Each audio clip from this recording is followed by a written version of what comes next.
আমার মতো এমন একটা দয়ালু মনিব, এমন একটা মেহেরবান মাওলার থেকে কে তোরে সরাই দিল?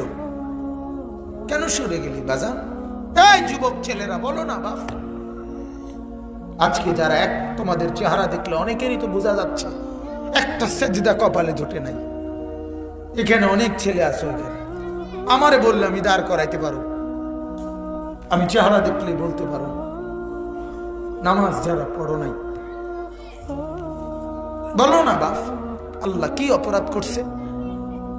এই চোখ লাগায়া, নাক লাগায়া, কান লাগায়া আল্লাহ তাআলা তোমার কাছে কি অন্যায় করছে? বলেন। আপনার বিবিকে বলেন, আপনার ছেলেটাকে বলেন না বাপ, যে মাওলা তোমার কাছে কি অপরাধ করছে, যে এই অপরাধের কারণে কোনোদিন ফজরের নামাজই পড়ো না?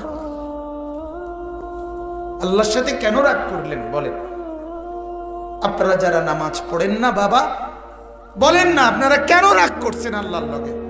বলেন না, একটা ভাই বলেন না, এই দাঁড়ান না, একজন একটা নাফরমান দাঁড়াও না, একটা নাফরমান দাঁড়াও না। আজকে যারা নামাজ পড়ো নাই, ডাকাত তুই দাঁড়াস না, খারাপই না তুই, ক ওই ডাকাত খারাপ,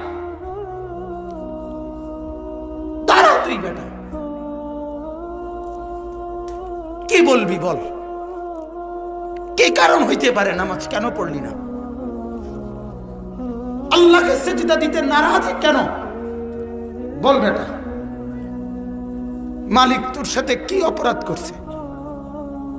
কি রে বেটা, সারাদিনে বিড়ি খাও, লজ্জা করে না? তোমার বিবি পর্দা করে না, তোমার শরম লাগে না?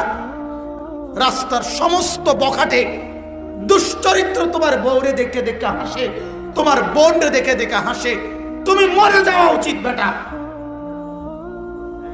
মরে যাওয়া উচিত বেটা। তুই বেটা যার বিবি বেপর্দা, সে আবার স্বামী কিরকম? তে বেটা কোনো বেড়াইতে না বেটা। যার মেয়ে বেপর্দা, সে আবার বাপ কিসের মিয়া? তুমি আবার কিসের বাপ মিয়া?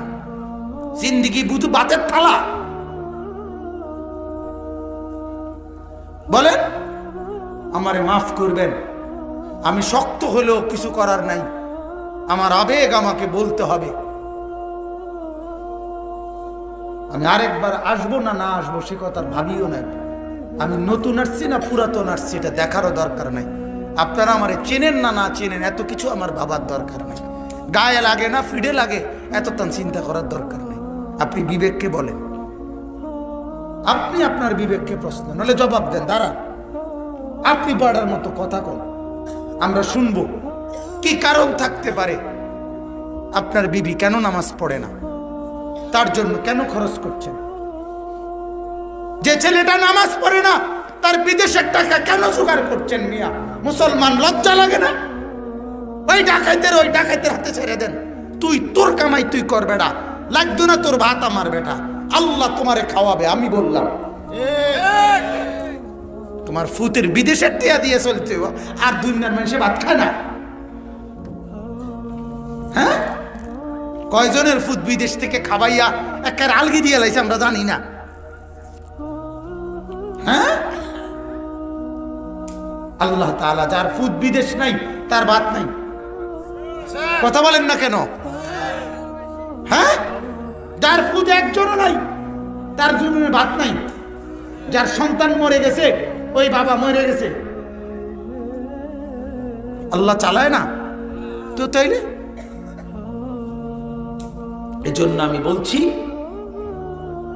আপনারা আমরা মূলত জিন্দেগি চিনি নাই, আমার জিম্মাদারিটাই বুঝি না, আমার দায়িত্বটাই বুঝি না।